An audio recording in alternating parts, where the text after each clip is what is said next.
Dear students, myself Dr. Nagaratna Renkigodar, Assistant Professor in the Department of Commerce. This is the 45th session. In your syllabus, this is the 5th chapter I am going to teach you. That is the 5th unit, problem solving technique. In this video, I am going to discuss the introduction as related to problem, meaning and definition of problem solving, and process of problem solving. In the previous class, you have studied about creativity and innovation in detail. So, learning objective of this session is that to know or to understand the meaning, definition and process of problem solving. The session outcome, after going through this video, you will come to know the meaning, definition and problem solving process.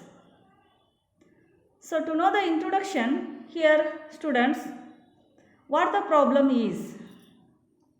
ಸಮಸ್ಯೆ ಅಂದರೇನು? ನಮ್ಮ ನಿತ್ಯ ಜೀವನದೊಳಗೂ ಕೂಡ ನಾವು ಸಾಕಷ್ಟು ಸಮಸ್ಯೆಗಳನ್ನು ಎದುರಿಸ್ತಾ ಇದ್ದೀವಿ. So what is that problem? Problem is nothing but it is a hurdle. It is a obstacle that does not allow us to reach our goal or that does not allow to do what we want to do. ನಾವು ಏನು ಮಾಡಬೇಕಂತ ನಿರ್ಧರಿಸಿರ್ತೇವಲ್ಲ, ಅಥವಾ ನಾವು ಯಾವ ಒಂದು ಗುರಿಯನ್ನು ತಲುಪಬೇಕಂತ ಪ್ರಯತ್ನ ಮಾಡ್ತಿರ್ತೀವಿ, ಆ ಪ್ರಯತ್ನದಲ್ಲಿ ಕೆಲವು ಅಡೆತಡೆಗಳು ಬರ್ತಾವೆ, ಕೆಲವೊಂದಿಷ್ಟು ತೊಂದರೆಗಳು ಬರ್ತಾವೆ. ಆ ತೊಂದರೆಗಳಿಂದಾಗಿ, ಆ ಅಡೆತಡೆಗಳಿಂದಾಗಿ ನಾವು ಮಾಡಬೇಕಾದ ಕೆಲಸವನ್ನು ಮಾಡಲಿಕ್ಕೆ ಸಾಧ್ಯ ಆಗುವುದಿಲ್ಲ, ಅಥವಾ ನಾವು ತಲುಪಬೇಕಾಗಿರ್ತಕ್ಕಂಥ ಗುರಿಯನ್ನು ನಮ್ಮ ಕಡೆಯಿಂದ ತಲುಪಲಿಕ್ಕೆ ಸಾಧ್ಯ ಆಗುವುದಿಲ್ಲ. ಸೊ ಅದಕ್ಕೆ ನಾವೇನಂತೀವಿ ಅಂದರೆ ಸಮಸ್ಯೆ ಅಂತ ಕರಿತೀವಿ.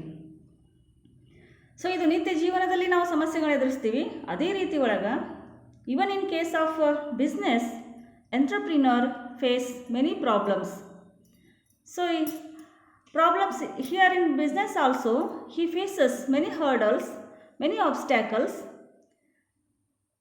okay, while doing his business. The examples of problems in case of business may be shortage of capital, labor problems, market problems, finance related problems. So many problems he faces. Due to this reason, he cannot achieve the desired results.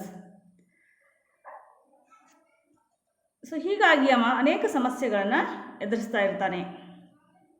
ನಾವು ಈ ಸಮಸ್ಯೆಯ ಅರ್ಥವನ್ನು ನೋಡಬೇಕಾದ್ರೆ problem solving, ಈ ಸಮಸ್ಯೆ ಅಂದರೆ ಏನು ಗೊತ್ತಾಯಿತು. ಇನ್ನು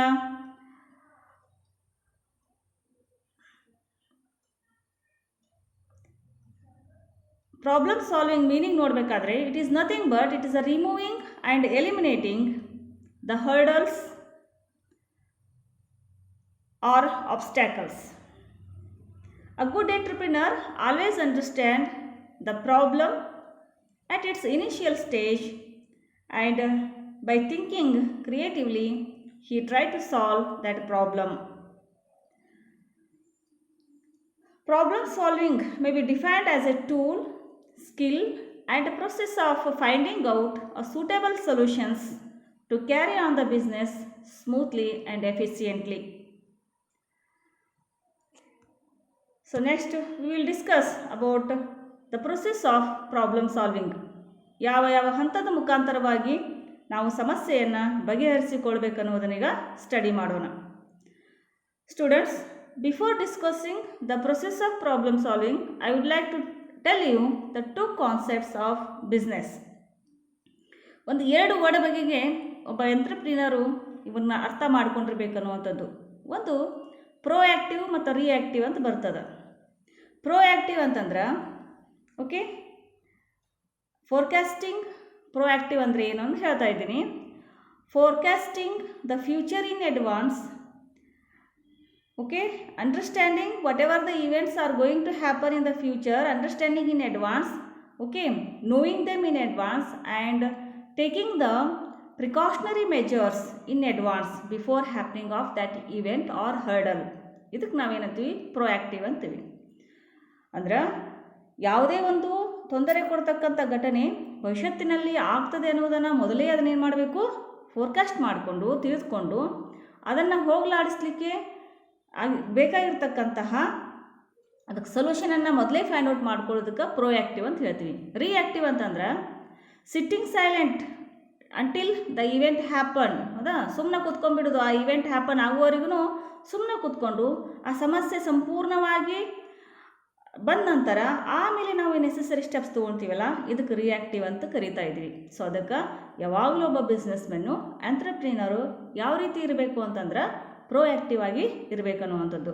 ಹೌದಾ, ಮೊದಲೇ ಬರ್ತಕ್ಕಂಥ ಸಮಸ್ಯೆಯನ್ನು ಗ್ರಹಿಸಿಕೊಂಡು ಆ ಸಮಸ್ಯೆಗೆ ಸೂಕ್ತವಾದ ಪರಿಹಾರವನ್ನು ಕಂಡುಕೊಂಡು ಆಗ್ತಕ್ಕಂಥ ಹಾನಿಯನ್ನು ತಡೆಯೋದು ಅಥವಾ ಕಡಿಮೆ ಮಾಡ್ತಕ್ಕಂಥ ಕೆಲಸವನ್ನು ಮಾಡಿದಾಗ ಆತ ಯಶಸ್ವಿ ಉದ್ದಿಮೆದಾರ ಆಗಲಿಕ್ಕೆ ಸಾಧ್ಯ ಆಗ್ತದೆ ಅನ್ನುವಂಥದ್ದು. ಸೊ ಇಲ್ಲಿ ಪ್ರೊಸೆಸ್ ಆಫ್ ಪ್ರಾಬ್ಲಮ್ ಸಾಲ್ವಿಂಗ್ ನೋಡಿದಾಗ the first step in solving the problem is identify the problem. First ಏನು ಮಾಡಬೇಕಂದ್ರೆ ನಾವು ಸಮಸ್ಯೆಯನ್ನು ನಿಖರವಾಗಿ ಅದನ್ನು ಗುರುತಿಸ್ಕೊಳ್ಬೇಕಾಗ್ತದೆ. ಎಲ್ಲಿ ಸಮಸ್ಯೆ ಇದೆ, where is the hurdle, how it is happening, what is the hurdle. ಮೊದಲು ಅದಂದ್ರೇನು, ಸಮಸ್ಯೆಯ ರೂಪವನ್ನು ನಾವು ತಿಳಿದುಕೊಳ್ಬೇಕು. ಯಾವುದು ಸಮಸ್ಯೆಯ ರೂಪ ತಿಳಿದುಕೊಳ್ಬೇಕಾಗ್ತದೆ. ಆ ಸಮಸ್ಯೆ ಯಾಕೆ ಉದ್ಭವ ಆಯಿತು, ಯಾವ ಕಾರಣದಿಂದ ಆಯಿತು, ಇವೆಲ್ಲವುಗಳನ್ನು ಮೊದಲು ಸರಿಯಾಗಿ ಅದನ್ನು ಐಡೆಂಟಿಫೈ ಮಾಡ್ಕೊಳ್ಬೇಕಾಗ್ತದೆ. ಯಾಕೆ ಅದನ್ನು ನಾವು ಐಡೆಂಟಿಫೈ ಮಾಡ್ಕೋಬೇಕು ಪ್ರಾಬ್ಲಮ್ ಅಂದ್ರೆ, ಮೊದಲ ಸಮಸ್ಯೆ ಏನು ಅನ್ನೋದು ಗೊತ್ತಿದ್ರೆ ಮಾತ್ರ ನಾವು ಅದಕ್ಕೆ ಪರಿಹಾರ ಹುಡುಕೊಳ್ಳಿಕ್ಕೆ ಸಾಧ್ಯ ಆಗ್ತದೆ. ಸೊ ಅದಕ್ಕಾಗಿ ಸಮಸ್ಯೆ ಪ್ರಾಬ್ಲಮನ್ನು ಒಬ್ಬ ಎಂಟ್ರಪ್ರಿನರು ಚೆನ್ನಾಗಿ ಮೊದಲದು ಅರ್ಥ ಮಾಡ್ಕೋಬೇಕು. What is the problem, where it lies, where exactly the problem lies, okay, why it is happened, okay, at what time it is happened, okay, due to what reason it happened. ಇವೆಲ್ಲವನ್ನು ಅರ್ಥ ಮಾಡಿಕೊಂಡು ಮಾಡ್ಕೊಳ್ಬೇಕಾಗ್ತದೆ. ಇದು ಮೊದಲನೇ ಹಂತ. ಎರಡನೇದು, ಸಮಸ್ಯೆಯನ್ನು ಅರ್ಥ ಮಾಡಿಕೊಂಡ ನಂತರ, ಸಮಸ್ಯೆಯನ್ನು ತಿಳಿದುಕೊಂಡ ನಂತರ ಸೆಕೆಂಡ್ ಏನು ಮಾಡಬೇಕಂದ್ರೆ has to collect information and okay set the goals. ಅದಕ್ಕೆ ಸಂಬಂಧಪಟ್ಟಿರ್ತಕ್ಕಂತಹ ಮಾಹಿತಿಯನ್ನು ಕಲೆ ಹಾಕಬೇಕಾಗ್ತದೆ. ಯಾಕೆ ಅದು ಸಮಸ್ಯೆ ಉದ್ಭವ ಆಯಿತು, ಯಾವ ಕಾರಣದಿಂದ ಆಯಿತು ಇತ್ಯಾದಿ ಎಲ್ಲ ಮಾಹಿತಿಗಳನ್ನು the definite information should be gathered by the entrepreneur so as to find the solution. Then he has to choose the solution. Second ಏನಪ್ಪ ಅಂದ್ರೆ ಆಲ್ಟರ್ನೇಟಿವ್. ಸಾಕಷ್ಟು ಒಂದೇ ಆಲ್ಟರ್ನೇಟಿವ್ ಇರೋದಿಲ್ಲ. ಯಾವಾಗ ನಾವು ಸಮಸ್ಯೆಗೆ ಬಗೆಹರಿಸ್ಕೊಳ್ಬೇಕಾದಂದ್ರೆ ಅನೇಕ ಆಲ್ಟರ್ನೇಟಿವ್, 2-3 ಆಲ್ಟರ್ನೇಟಿವ್ ಇದ್ದಾಗ ಒಂದು ಆಲ್ಟರ್ನೇಟಿವನ್ನು ಆತ ಸೆಲೆಕ್ಟ್ ಮಾಡ್ಕೋಬೇಕಾಗ್ತದೆ. ಸೊ ಯಾವ ಬೇಸ್ ಮೇಲೆ ನಾವು ಸೆಲೆಕ್ಟ್ ಮಾಡ್ಕೊಳ್ತಾನೆ ಅಂತಂದ್ರೆ on the basis of cost and benefit. Okay, ಆ ಒಂದು ಟೆಕ್ನಿಕನ್ನು ನೀವು ಸೆಲೆಕ್ಟ್ ಮಾಡಿದ್ರಿ ಅಂತಂದ್ರೆ ಅದರಿಂದ ನಿಮಗೆ ಸಾಕಷ್ಟು ಬೆನಿಫಿಟ್ ಬಂದಿರಬೇಕು. ಓಕೆ, ಕಾಸ್ಟ್ ವೆಚ್ಚದಕ್ಕಿಂತಲೂ ಸಾಕಷ್ಟು ಲಾಭವನ್ನು ಪಡಿತಾ ಇದ್ವಿ ಅಂತಂದ್ರೆ ಅಂಥ ಒಂದು ಸೊಲ್ಯೂಷನ್ನ, ಅಂಥ ಒಂದು ಟೆಕ್ನಿಕನ್ನು ಸೆಲೆಕ್ಟ್ ಮಾಡ್ಕೊಳ್ಬೇಕಾಗ್ತದೆ. Then in the fourth step he has to implement that solution in a proper way. That is implementing ಏನಪ್ಪ ಅಂದ್ರೆ ಪ್ರಾಪರ್ ಪ್ಲಾನ್ ಮಾಡ್ಕೋಬೇಕಾಗ್ತದೆ. How to implement that one, timing is important, ಅವೆಲ್ಲ ನೋಡಿಕೊಂಡು ಇಂಪ್ಲಿಮೆಂಟ್ ಮಾಡಬೇಕು. The last step is that he has to evaluate that and control. Okay, blueprint implement ಮಾಡುವಾಗ ಏನು ಒಂದು ಪ್ಲಾನನ್ನು ಬ್ಲೂ ಪ್ರಿಂಟಾಗಿ ಇಟ್ಕೊಂಡಿರ್ತಾನಲ್ಲ, ಸೊ ಅದು ಟಾರ್ಗೆಟ್ ಸೆಟ್ ಮಾಡಿರ್ತಾರಲ್ಲೇ, ಏನು ನಾವು ರೀಚ್ ಮಾಡಬೇಕು, ಎಷ್ಟರ ಮಟ್ಟಿಗೆ ಪ್ರಾಬ್ಲಮ್ನ ಸಾಲ್ವ್ ಮಾಡಬೇಕು ಅನ್ನೋಂಥದ್ದು. ಸೊ ಆತ ಏನು ಮಾಡಬೇಕು, ತನ್ನ ಪರ್ಫಾರ್ಮೆನ್ಸನ್ನು ಟಾರ್ಗೆಟ್ ಜೊತೆ ಏನು ಮಾಡಬೇಕು, ಕಂಪೇರ್ ಮಾಡಬೇಕಾಗ್ತದೆ. He has to compare his actual performance with the target. Okay, then after comparing he will come to know whether he has succeeded or made any mistakes, failures. So he will come to know the deficiencies. ಏನು deficiency ಅದಾವ, target reach ಆಗಿಲ್ಲ ಅಂದರೆ ಇನ್ನೂ ಏನು ಮಾಡಬೇಕಾಗಿತ್ತು ಅನ್ನೋದು ಆತನಿಗೆ ಗೊತ್ತಾಗ್ತದೆ. ಸೊ ಅದಾದ ನಂತರ ಮತ್ತೇನಪ್ಪ ಅಂದ್ರೆ ಮತ್ತೆ ಮೆಜರ್ಸು, ಪ್ರಿಕಾಷನರಿ ಮೆಜರ್ಸು ಮತ್ತು ಬೇರೆ ಮೆಥಡನ್ನಲ್ಲಿ ಹಾಕಿ ಏನು ಮಾಡಬೇಕಾಗ್ತದೆ ಅಂತಂದ್ರವ ಅದನ್ನು ಕಂಟ್ರೋಲ್ ಮಾಡಿ ಕಂಟ್ರೋಲಿಂಗ್ ಮೆಜರ್ಸ್ ಅಂತ ತಗೊಂಡು ತನ್ನ ಒಂದು ಪ್ರಾಬ್ಲಮನ್ನು ಸಾಲ್ವ್ ಮಾಡ್ಕೊಳ್ಬೇಕಾಗಿರ್ತದೆ. ಸೊ ಈ ರೀತಿಯಾಗಿ ಪ್ರಾಬ್ಲಮನ್ನು ಐಡೆಂಟಿಫೈ ಮಾಡೋದು, ಐಡೆಂಟಿಫೈ ಮಾಡಿರ್ತಕ್ಕಂಥ ಪ್ರಾಬ್ಲಮಿಗೆ ಸಂಬಂಧಪಟ್ಟಿರ್ತಕ್ಕಂತಹ ಎಲ್ಲ ಮಾಹಿತಿಗಳನ್ನ ಕಲೆ ಹಾಕೋದು, ಕಲೆ ಹಾಕಿದ ನಂತರ ಒಂದು ನಿಖರವಾಗಿರ್ತಕ್ಕಂತಹ ಪ್ಲಾನನ್ನು ಮಾಡಿಕೊಂಡು ಒಂದು ಬೆಸ್ಟ್ ಆಗಿರ್ತಕ್ಕಂಥ ಆಲ್ಟರ್ನೇಟಿವ್ ಚೂಸ್ ಮಾಡಿದ ನಂತರ ಅದನ್ನು ಪರ್ಟಿಕ್ಯುಲರ್ ಡಿಪಾರ್ಟ್ಮೆಂಟಿಗೆ ಯಾರು ಅದನ್ನು ಸಾಲ್ವ್ ಮಾಡಬೇಕಾಗಿರ್ತದಲ್ಲ ಎಲ್ಲಿದೆಯಲ್ಲ ಪ್ರಾಬ್ಲಮ್ಮು ಬೇಸ್ ಎಲ್ಲಿದೆ ಅಲ್ಲಿ ಅದನ್ನು ಇಂಪ್ಲಿಮೆಂಟ್ ಮಾಡಿ, ತದನಂತರದಲ್ಲಿ ಇಂಪ್ಲಿಮೆಂಟ್ ಆದ ನಂತರ ಯಾವ ರೀತಿ ಅದನ್ನು ಇವ್ಯಾಲ್ಯೂಯೇಟ್ ಮಾಡಿ ಸಕ್ಸಸ್ ಆಯಿತು ಇಲ್ಲೋ ಅದನ್ನು ನೋಡಿ, ಆಗಿದ್ದಿಲ್ಲ ಅಂತಂದ್ರೆ ಅದನ್ನು ಸರಿಯಾದ ಪ್ರಮಾಣದಲ್ಲಿ ನಿಯಂತ್ರಣವನ್ನು ಮಾಡೋದ್ರ ಮುಖಾಂತರವಾಗಿ ಒಬ್ಬ ಎಂಟ್ರಪ್ರಿನರು ಉದ್ದಿಮೆದಾರ ಏನು ಮಾಡಬೇಕಂತಂದ್ರೆ ಸಮಸ್ಯೆಯನ್ನು ಬಗೆಹರಿಸಿಕೊಳ್ಬೇಕಾಗ್ತದೆ. ಇದೇನಪ್ಪ ಅಂತಂದ್ರೆ process of problem solving. So next ಇಲ್ಲಿ ನೀವೊಂದಿಷ್ಟು ಕ್ವಶನ್ಸ್ಗಳು ಬರ್ತಾವೆ. ಬಿಸ್ನೆಸ್ ಪ್ರಾಬ್ಲಮ್ ರಿಲೇಟ್ಸ್ ಟು ಎದಕ್ಕೆ ಸಂಬಂಧಪಟ್ಟಿರ್ತಕ್ಕಂಥದ್ದು ಅಂದರೆ whether it's a business challenge, risk associated with business, market problem or all of the above ಅಂತಂದಾಗ ನಿಮ್ಮ answer all of the above ಎಲ್ಲ ಆಗಿರ್ತದೆ. Next process of problem solving involves the following. First option identifying the problem, collecting information and set goals, choose a solution and evaluation, control, all of the above. ನಿಮ್ಮ option obviously it is D, because all the ಮೇಲೆ ಹೇಳ್ತಕ್ಕಂಥ ಎಲ್ಲ process problem solving ಒಳಗೆ ಅದಾವ steps ಅನ್ನೋಂಥದ್ದು. Okay, third question identifying the problem needs to ಏನು ಬೇಕಾಗ್ತದೆ ಅಂತಂದ್ರೆ understanding the problem deeply, analysing the problem, solve the problem, all of the above. Your answer is all of the above. Then select the best solution idea requires cost benefit analysis, merits and demerits analysis, proper evaluation of all the ideas, and above ಏನು D ಏನು option ಅಂತಂದ್ರೆ A B C.